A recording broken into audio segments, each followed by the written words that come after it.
Hey everyone, and welcome to K9 Dog Talk. Listen, we all think we know our dogs, right? But what if I told you that some of the things we believe most are actually completely wrong? Today, we are diving deep and debunking the biggest myths in dog psychology. And we're starting with the big one. What does it really mean when your dog licks you? Oh yeah, we call them kisses, and let's be honest, we just melt every single time. But are they really kisses in the way we think of them? What if that lick is a super complex message that we've been, getting wrong this whole time?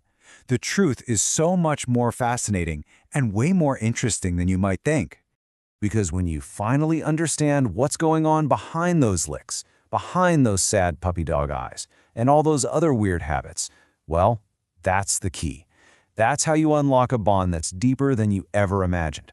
So, you ready? Let's get into it. Okay, first up, let's crack the code. We're going to learn how to translate their secret language. And the very first phrase we have to tackle is one every single one of us has seen: the guilty look. You know the scene. Come on, you know it. You walk in the door, and the trash is everywhere. Or maybe your favorite pair of shoes is now in about 100 little pieces. You look over at your dog, and there they are, kind of shrinking, avoiding eye contact, giving you those big, sad eyes.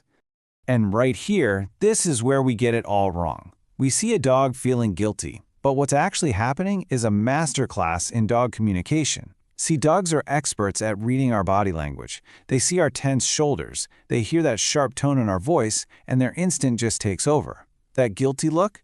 It's really a powerful signal that says, "Whoa, I see you're upset. I'm not a threat." It has nothing to do with knowing they shredded your shoes and everything to do with trying to calm you down.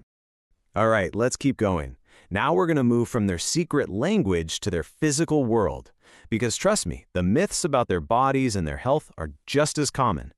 Have you ever thrown a bright red ball on a big green lawn and watched your dog run right past it like 3 times? It's not because they're not paying attention. That old myth that dogs only see in black and white? It's wrong. But the truth is maybe even more surprising. So the science here is actually really cool. It's called dichromatic vision. For your dog, that bright red ball on the green grass basically looks like a muddy yellow blob on top of another muddy yellow blob. It's camouflage. They can see color, just not the same way we do.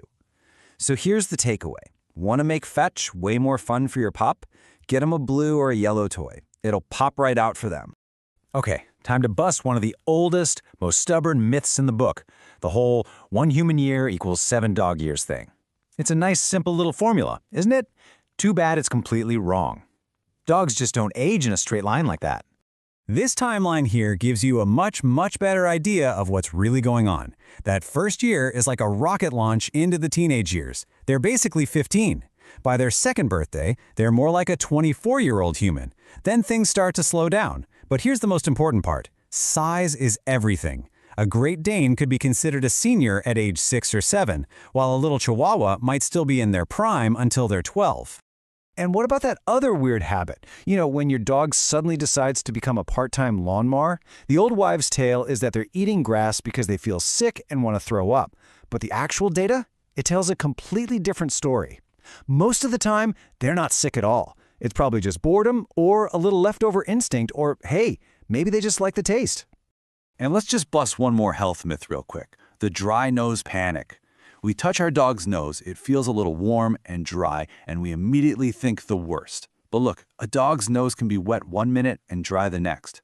It gets dry when they sleep or if they're sitting in the sun. A truly sick dog can still have a cold, wet nose. So please, look at the things that really matter. Their energy levels, their appetite, the color of their gums. That's a much better picture of their health. So, we've covered their body, we've covered their secret language. Now, let's get to the really good stuff. Let's unlock their brain. This is where we can make a huge difference in how happy they are. You've heard it a million times, right? A tired dog is a good dog. We all have. But does that mean a physically exhausted dog is a happy dog? Or are we maybe just creating super fit athletes who are still bored out of their minds? Yeah, the answer is no. Focusing only on running them ragged just builds up their stamina, meaning they need more and more exercise to get tired. But mental stimulation, that's the real game changer. It builds their confidence, and honestly, it tires them out way faster. Just 10 minutes of a fun scent game can be more exhausting for a dog than a whole hour-long run. A truly happy dog is one whose brain gets a workout too. Okay, now for a myth that honestly just breaks my heart. The idea that you can't teach an old dog new tricks. It's so sad because this single belief means so many wonderful senior dogs get overlooked in shelters. And it is just not true. This is so important to hear. A dog's brain can learn and adapt its entire life. And get this, older dogs are often easier to train than puppies. They have way better focus and a longer attention span than some crazy, distractible little puppy. Teaching a senior dog new things isn't just possible, it's one of the absolute best ways to keep their mind sharp and healthy as they age. So, we've busted a ton of myths. We've learned a lot. Let's bring it all home and figure out how this all helps us truly become the best friend our dog deserves. Which brings us right back to where we started this whole journey, the kiss. We've looked at their bodies, their brains, their secret signals, so now we can answer it. What is your dog really saying with all those licks? Well, it turns out it's a really complex cocktail of different things. So yes, of course, affection is a huge part of it. It's a social bonding thing they learn as puppies, and it literally releases feel-good chemicals in their brain. But that's not all. They're also gathering data. They're tasting the salt and reading the chemicals on your skin to figure out where you've been and what kind of mood you're in. And it's also important to know that sometimes, if the licking seems obsessive, it might actually be a way for them to cope with anxiety. So you see, it's about so much more than just a simple kiss. And that's the real takeaway here. The greatest form of love we can give them isn't just belly rubs. It's taking the time to move past our own human ideas and to truly understand them for the amazing, complex creatures they really are. So, let's do a quick recap. What did we learn? That guilty look? It's really submission.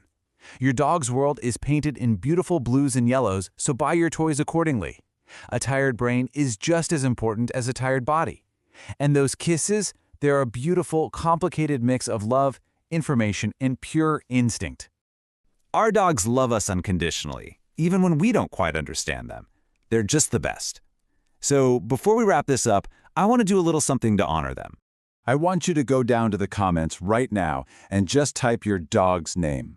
The dog that's sitting next to you, or the one that's waiting for you back home, or even a dog that lives on forever in your heart. Let's just fill this entire space with their names and create a little tribute to them. Thank you so much for joining us on Canine Dog Talk. Don't forget to subscribe, and now go give your dog a big hug from all of us.